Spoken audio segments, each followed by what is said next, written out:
오늘 이 아침 우리에게 주시는 하나님의 말씀 예레미야 23장 1절로 8절의 말씀이 되겠습니다.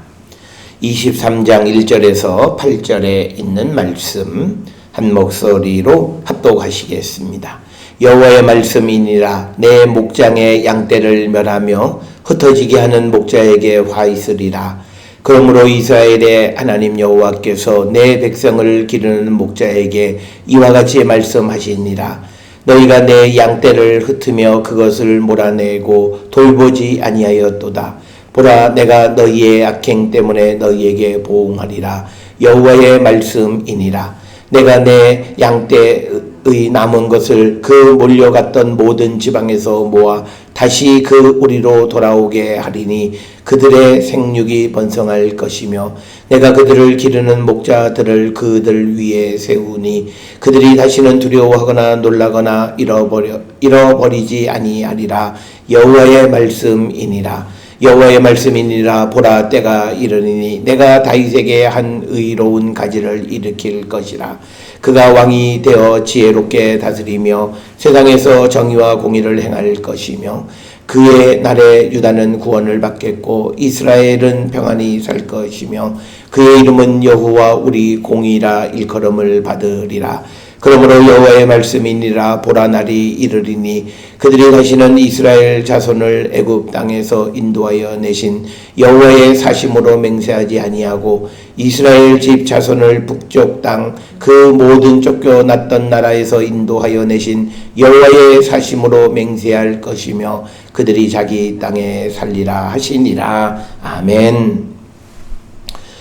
오늘 우리가 함께 읽은 예레미야 23장 1절로부터 8절에 있는 이 말씀은 우리에게는 이제 하나님께서 이스라엘을 다스릴 그 새로운 지도자 메시아를 우리에게 보내주실 것임을 말씀함으로써 우리 기독교에서는 이 본문은 예수 그리스도에 대한 예언의 말씀으로 그렇게 받아들이고 있고, 특별히 오늘 주시는 23장 1절부터 4절까지는 하나님께서 이제 지도자들의 잘못됨으로 말미암아 세상 다른 이방으로 몰려갔던 그 백성들을 다시 모으시고 그들을 생육하고 번성하게 하실 것. 그래서 이제 이스라엘의 회복에 대한 약속이고, 그 다음에 이제 5절로부터 8절에 있는 말씀은 이제 회복되어진 이스라엘을 다스리는 하나의 왕을 하나님께서 세워주실 터인데, 그의 이름은 6절에 보면 여호와 우리의 공의라 일컬음을 받게 될 것이다. 그래서 오늘 주시는 이 본문의 말씀에서는 이스라엘의 회복에 대한 그 약속, 그리고 앞에서 우리가 22장에 보았던 유다 왕국 말기에 이스라엘의 그 왕들의 잘못됨으로 말미암아, 특별히 여호와의 말씀을 듣지 않음으로 말미암아서 그 나라가 망하게 되고 백성들이 포로로 잡혀가게 했던 그 왕들에 대한 하나님의 심판과, 그러나 지도자를 잘못 만났던 그 백성들에 대한 하나님의 회복의 약속과, 그래서 이제 하나님이 주시는 새로운 시대를 그 백성을 다스린 새로운 지도자가 태어나게 될 것을 우리에게 가르쳐주는 그런 말씀이 되겠습니다. 오늘 주시는 23장 1절에 내 목장의 양떼를 멸하며 흩어지게 하는 목자에게 화가 있다. 그래서 목자의 가장 큰 사명은 양을 먹이는 거고, 그리고 양을 우리 안에 흩어지지 않게 잘 모아서 어려운 가운데에 처하지 않도록 잘 보호하는 것이 그 왕에게 주어진 가장 큰 사명 가운데 하나다. 그런데 오늘 주시는 본문의 말씀에서는 오히려 왕들이 하나님의 말씀을 듣지 않고 또 하나님의 말씀이 선포되어졌을 때 그 말씀을 듣기보다는 자기 뜻대로 하겠다 함으로 나라를 망하게 하고 백성들을 흩어지게 하는 그런 목자들, 그들에게 여호와의 화가 있을 것이다.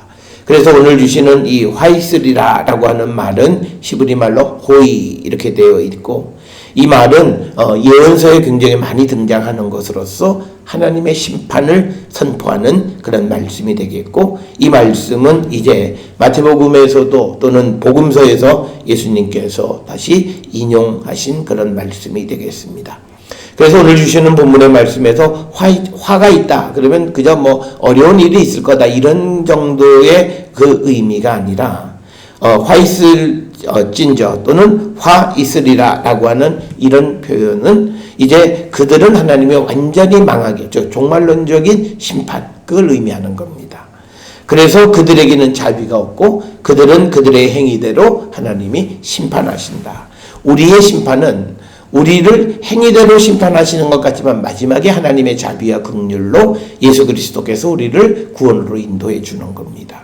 그런데 오늘 주시는 이 이스라엘의 그 목장의 양떼를 흩어지게 했던 목자들에게 내리는 그 심판은 자비함이 없는 심판이고 그들이 행한 대로 그냥 하나님께서 판단하시겠다라고 하는 것. 그게 바로 화 있으리라. 우리가 알다시피 사람은 자기가 행한 대로 심판하면 아무도 구원받을 자가 없습니다. 우리가 온전치 못하지만 그러나 하나님의 자비와 긍휼하심과 그리스도의 그 사랑으로 우리를 의롭다 해주시기 때문에 우리가 마지막 심판을 견딜 수 있는 그런 하나님의 자비가 있을 때 우리가 구원이 완성되어지는데 이들에게는 그런 구원이 없다. 그런 구원이 없는 자들에게 내려지는 심판에 대해서 신구약 성경 전체는 화 있을진저라고 하는 이 표현을 사용하고 있다라고 하는 겁니다. 특별히 오늘 주시는 목장이라고 하는 단어는 성경에 구약 성경에 딱 두 번만 사용되어지는 그 단어입니다. 그리고 대부분은 그 목장이라고 하는 단어는 유다를 가리키는 용어로 사용됩니다. 그러니까 오늘 주시는 본문의 말씀 1절은 여호와의 말씀이니라 나의 나라인 유다의 양떼를 멸하고 흩어지게 하는 목자. 그러니까 여기서 말하는 이 목자는 이 유다의 왕을 가리킴을 우리는 알 수 있습니다. 우리가 성경을 이해할 때 많은 사람들은 단어의 뜻을 가지고 성경을 이해합니다. 그래서 내 목장 그러면 어떤 우리가 오늘날 우리가 볼 수 있는 어떤 목장에서 양떼를 멸하게 하고 흩어지게 하는 목자 이렇게 생각하는데 성경에서 우리가 단어의 의미는 그것이 포함하고 있는 의미가 따로 있습니다. 그래서 그것을 우리가 찾아봐야 하는데 그것은 뭐냐면 용례를 살펴봐야 됩니다.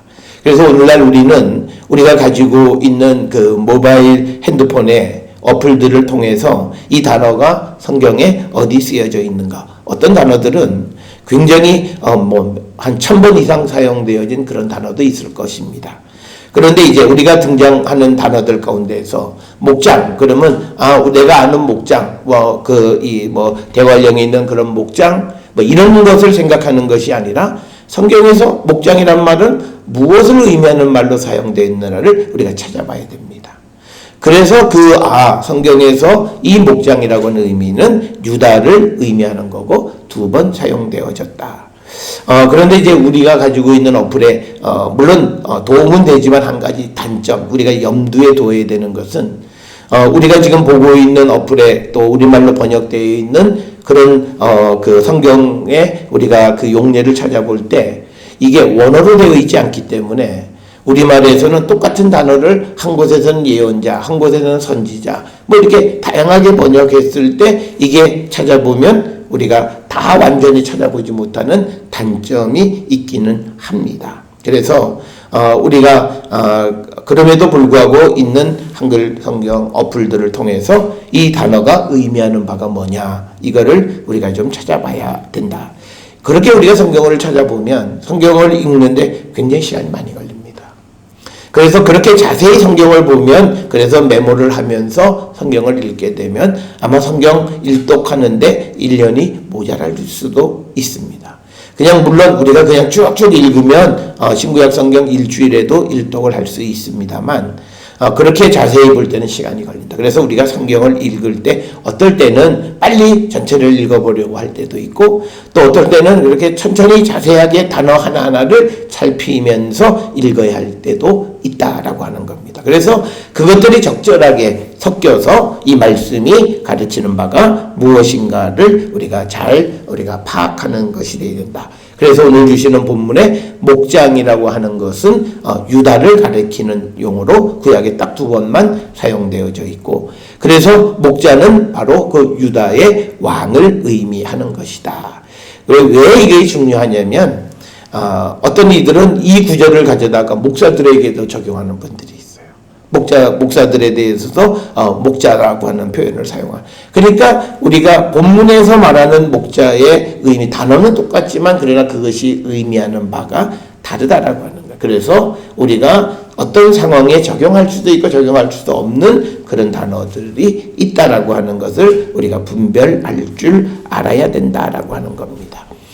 그래서 목장은 유다, 목자는 유다의 왕. 그래서 앞에서 얘기했던 우리가 보았던 22장에 나와 있는 유다 말기의 왕들을 지칭하는 그런 표현. 그들에게 화가 있을 것이다. 이유는 양떼를 멸하고 흩어지게 했다라고 하는 겁니다.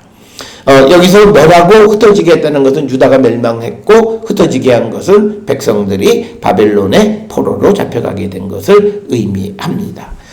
우리가 에스겔 34장 2절에 보게 되면 목자는 어쨌든 간에 양떼를 먹이고 양떼를 보호하는 역할을 해야 되고요. 특별히 우리가 요한복음 10장에 예수 그리스도를 선한 목자로 묘사하고 있는데 거기에서도 보면 양떼, 목자이신 예수께서 우리를 기르시는 개념으로 설명을 합니다. 그럼에도 불구하고 1절에서는 그 양떼를 멸했고 흩어지게 하는 자들, 그들에게 하나님의 심판이 있을 것이다 라고 하는 그런 말씀이 되겠고, 그래서 2절에 이스라엘 하는 여호와께서 내 백성을 기르는 목자, 여기 보면 조금 그 목자가 누구냐를 조금 더 자세히 설명하는데 하나님의 백성, 즉 유다를, 이스라엘을 얘기하는 거죠. 그것을 기르는 목자에게 이와 같이 말씀하시니라. 너희가 내 양떼를 흩으며 그것을 몰아내고 돌보지 아니하였도다. 그러니까 목자의 가장 중요한 역할, 그것은 요한복음 10장에 보게 되면 선한 목자의 역할은 양떼를 보호하고 지키는 거고, 그리고 그거를 때때마다 먹이는 역할을 해야 되는데, 그런데 오늘 주시는 이 본문의 말씀에서 이스라엘의 목자들은 그 역할을 하지 않았다라고 하는 겁니다. 그래서 그것을 내가 너희의 악행 때문에 너희에게 보응하리라 이렇게 말씀합니다.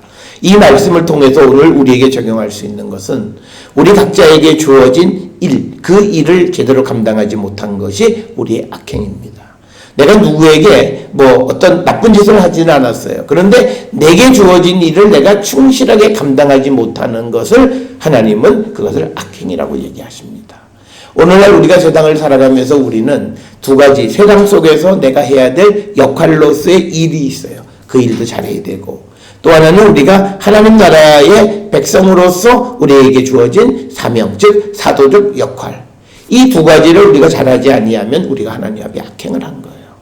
우리는 단지 도덕적으로 내가 누구에게 해를 끼치지 않고 범죄하지 않고 도덕적으로 선을 넘어서지 않았으면 나는 악행하지 않았다 이렇게 생각할는지 모르지만, 하나님께서 우리를 보시는 것은 하나님의 백성으로서 해야 될 일, 그 역할을 제대로 하지 못한 것, 그것을 악행이라고 얘기하는 것을 오늘 23장 2절의 말씀을 통해서 볼 수 있습니다. 그래서 양떼를 흩어버리고 그것을 몰아내고 돌보지 아니한 그것을 악행이라고 이야기하는 겁니다.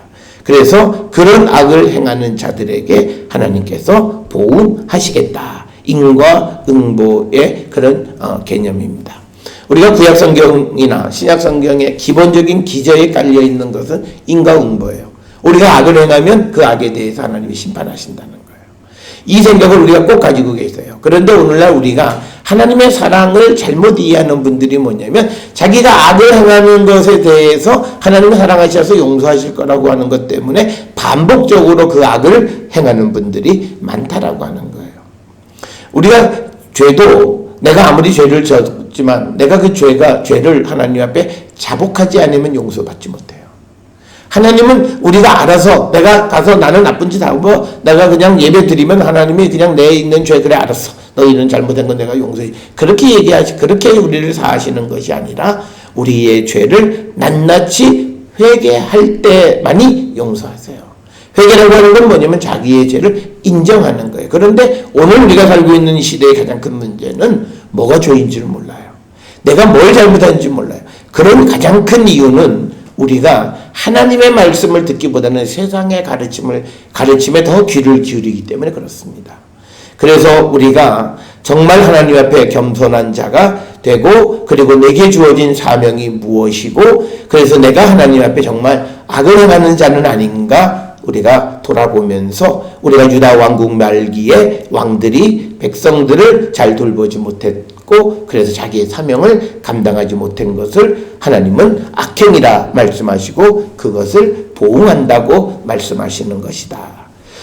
3절에서 이제 하나님께서 개입하시는데 내가 내 양떼에 남은 것을 그 몰려갔던 모든 지방에서 모아 다시 그 우리로 돌아오게 할 것이다. 그러니까 우리로 다시 모아 주시게, 흩어진 것을 모으는 역할을 하는 겁니다. 그러니까 하나님의 은혜는요, 흩어지는 게 아니라 모아질 때 하나님의 은혜가 있어요. 그래서 우리가 교회의 역할이 두 개예요. 하나는 흩어지는 교회, 모이는 교회예요.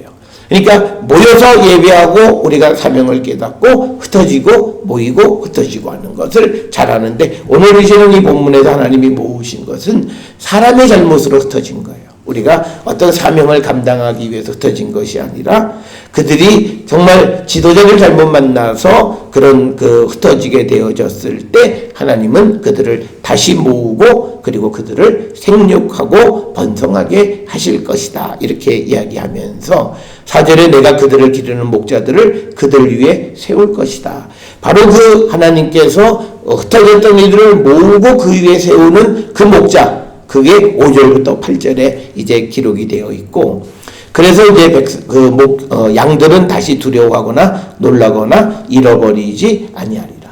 그래서 양들에게서 가장 큰 두려움은요, 길을 잃어버리는 거예요. 무리에서 떨어지는 거예요. 그래서 양떼들은 그 무리에서 떨어지게 되면 그것이 죽음과 같은 거예요. 그러니까 오늘 주시는 본문 3절 4절은 지도자를 잘못 만나서 흩어져서 그리고 여러 지방으로 몰려 쫓겨가고 흩어졌던 그 양떼들을 하나님께서 다시 우리로 돌아오게 하신다. 자기의 고향으로 돌아오게 하신다라고 하는 거죠. 그리고는 이제는 목자를 바꾸신다는 거예요. 우리가 지난 시간 22장에서도 하나님께서 이스라엘의 고니아를 왕으로, 여호야긴을 왕으로 세웠지만, 그렇지만 그러나 그의 반지를 빼버리실 거다라고 하는 거예요. 오늘 주시는 본문의 말씀에서 이제 내가 그들을 기르는 목자를 그들 위에 세울 거다라는 거예요. 이 말은 지금까지 목자 역할을 했던 사람들이 제대로 역할을 못해서 이제 하나님께서 소위 그 역할을 바꿔버리시겠다라고 하는 겁니다.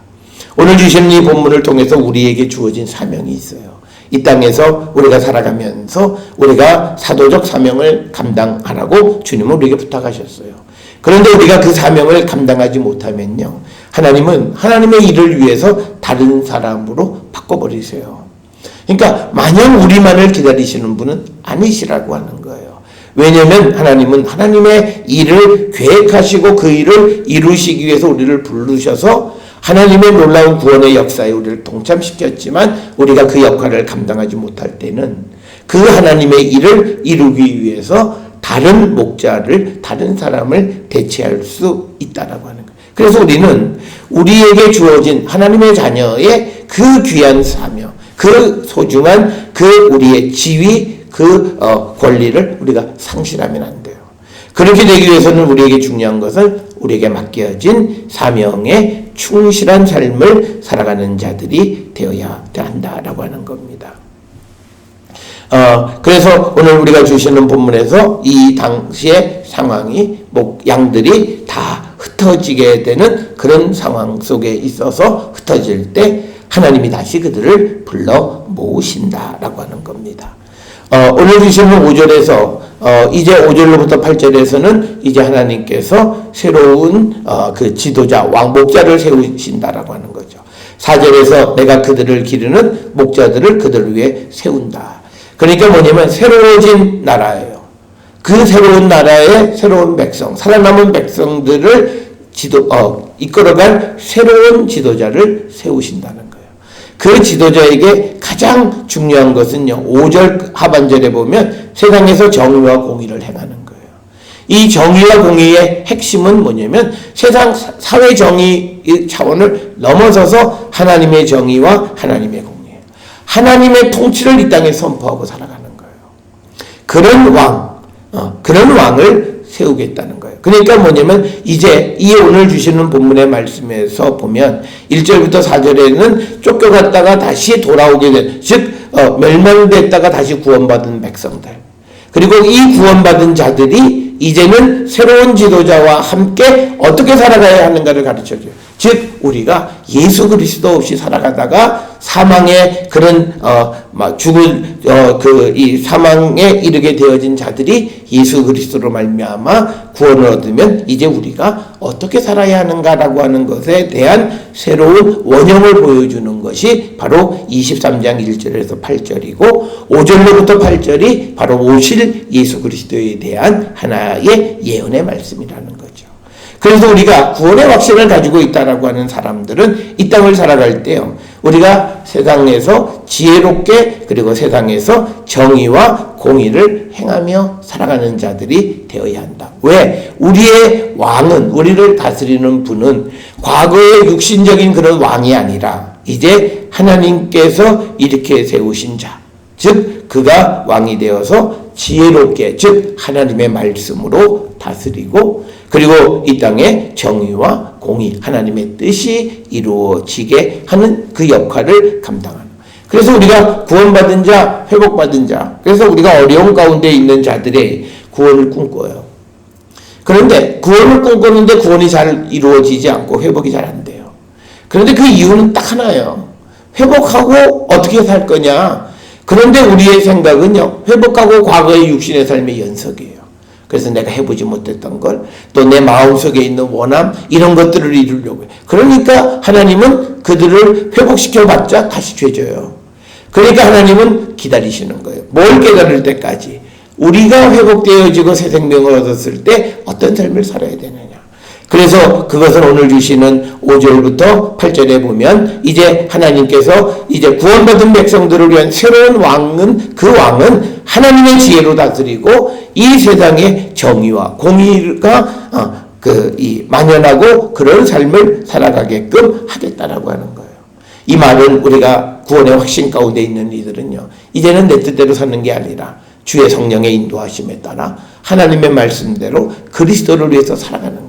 그러니까 이게 그냥 무슨 성경에 나와 있는 그런 그냥 우리가 그냥 외우는 그냥 말, 그게 아니라 우리의 삶으로 온전한 변화가 일어나야 되고 변화의 과정 속에 우리가 존재해야 하는 자가 되어야 돼요. 그런데 우리는 어떤 어려움 속에서 그리고 우리의 영혼을 하나님이 구원해 주시는 구원의 확신 가운데 우리는 자기를 위해서 살아요. 그리고 때로는 하나님의 일을 한다고 하면서도 그 결국은 그것도 자기를 위해서예요. 그러면 안 된다는 거죠. 이제는 우리가 하나님의 일을 하는 자가 되는 것, 그게 구원받은 백성이에요. 그래서 우리는 오늘 이 시간 우리 자신을 돌아보셔야 돼요. 내가 오늘 살아가면서 하나님의 일을 뭘 할까? 나에게 그 계획이 있는가? 그 계획이 없다면 오늘 우리는 하루를 살아봤자 소용없는 날이에요.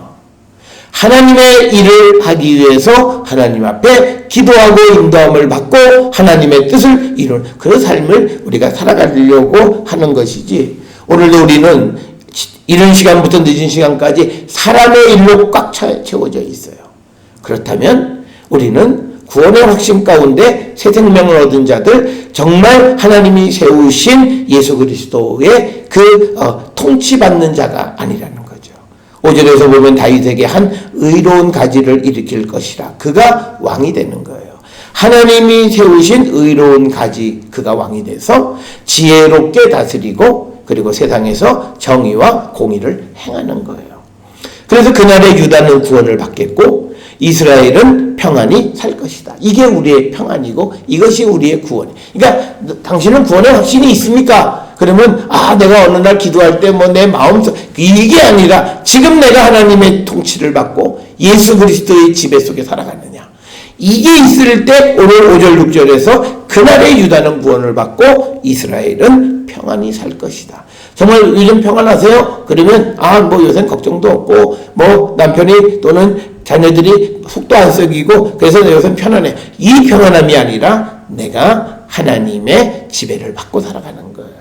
그게 내 마음의 평안이에요. 그래서 6절에 그의 이름은 여호와 우리의 공이라 일컬음을 받게 될 것이다. 이렇게 이야기를 합니다. 그래서 우리가 이제 구원받은 자들을 다스리는 그 왕은 과거의 왕과는 다른 그런 왕이 되겠고 그는 여호와의 공의, 정의를 이루며 살아가는 그 말은 다른 거 아니에요. 순종하고 살아가는 거예요. 우리가 너무 어렵게 생각해요. 뭐 하나님의 나라와 그 의를 이루라. 도대체 하나님의 나라와 그 의가 뭐냐? 하나님의 영광이 뭐냐? 간단해요. 가장 큰 거는 주님의 인도함을 순종하며 따라가는 거예요. 그래서 오늘 우리에게 주의 성령이 인도하시는 대로 살아가면 우리는 하나님의 영광을 드러낼 수 있어요. 괜히 우리가 뭘 계획하고 생각한다고 해서 하나님과 전혀 다른 일을 계획하는 것, 그게 오히려 하나님의 영광을 가리울 수 있다. 그래서 6절에 있는 그의 이름은 여호와 우리의 공이라 일컬음을 받게 될 것이다 라고 하는 거예요. 그러니까 하나님이 세우신 왕은 하나님의 의를 이루며 살아가는 거고 그런 왕의 지배를 받고 살아가는 자들이 바로 구원을 받은 거고 그들이 평안을 누리고 살아간다는 거예요.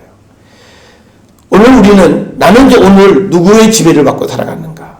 우리는 환경이나 여러 가지 주변의 사회적인 관계 속에 있는 사람들의 지배를 받고 살아가진 않나. 그렇다면 우리는 참된 평안이 아니에요. 참된 구원의 확신이 아니에요. 우리가 정말 내가 구원의 확신은 내가 예수 그리스도의 지배받고 살아가고 오늘도 하나님의 일을 위해서 내가 부름을 받고 그 일을 위해서 오늘 내가 세상 속에서 해야 될 일을 하나님이 주셨고 그 일을 인도하시고 그래서 나는 그 속에서 하나님을 찾으려고 하는 그런 마음으로 하루하루 순간순간을 살아가는 자. 그래서 우리가 어떤 일을 하든지 항상 마음에 기쁨이 있고 그런 상황 속에 있는 자들이 참으로 평안함을 누리며 살아가는 자들이고 구원의 확신 가운데 사는 자들의 모습임을 우리는 오늘 주시는 말씀을 통해서 깨달을 수 있습니다. 7절에 여호와의 말씀이라 보라 날이 이르리니 그들이 다시는 이스라엘 자손을 애굽 땅에서 인도하여 내신 여호와의 사심으로 맹세하지 아니하고 이스라엘 집 자손을 북쪽 땅 그 쫓겨났던 나라에서 인도하여 내신 여호와의 사심으로 맹세할 것이며 그들이 자기 땅에 살리라 하시니라. 이 말은 뭐냐면요. 7절에 있는 애굽에서 구원해 내신 하나님의 역사, 옛날의 역사예요.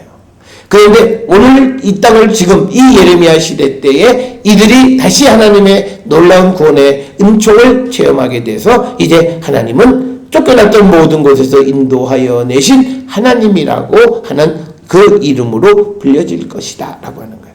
그러니까 7절에 나와 있는 것은 과거 애굽에서 구원해낸 하나님의 옛 구원의 사건이라면 이제 8절에 나와 있는 것은 이제 지금 막 이 땅을 살아가는 사람들에게 베푸시는 하나님의 구원. 그래서 우리는요 옛날 구원도 우리에겐 중요하긴 합니다만 그러나 날마다 우리가 하나님의 구원을 체험하고 살아가야 돼요. 그래서 우리 안에 이 확신, 오늘도 내게 역사하시는 하나님의 구원의 역사 속에 살아가는 자들, 이 살아계신 하나님에 대한 그 고백과 체험이 날마다 우리에게 있을 때 그는 참으로 기쁘고 즐겁고 어떤 두려움 속에서도 어떤 환경 속에서도 불안해하지 않는 그런 삶을 우리가 살 수 있다라고 하는 것입니다. 따라서 오늘 주시는 본문의 말씀에서 특별히 이제 이 예레미야 시대에는 출애굽으로부터 한 500년 이상 지난 시대예요.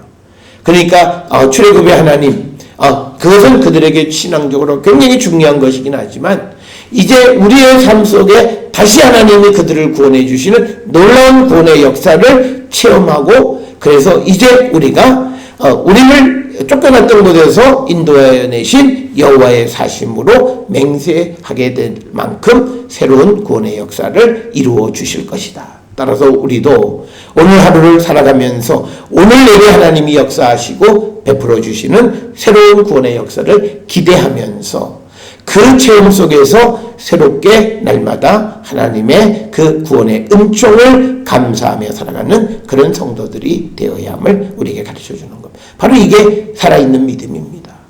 그냥 한번 내가 평생 한번 경험한 그 경험으로 일평생을 살아가는 게 아니라 날마다 살아갈 때마다 나를 구원하시는 하나님의 구원의 은총을 체험하고 그리고 그 하나님께 감사하고 하나님에게 순종하는 삶을 살아가게 될 것이다. 그러니까 우리가 주의 성령의 인도함을 따라 예수 그리스도 안에서 그리스도의 인도함을 따라 살아가면 날마다 하나님이 주시는 구원을 체험하는 거예요.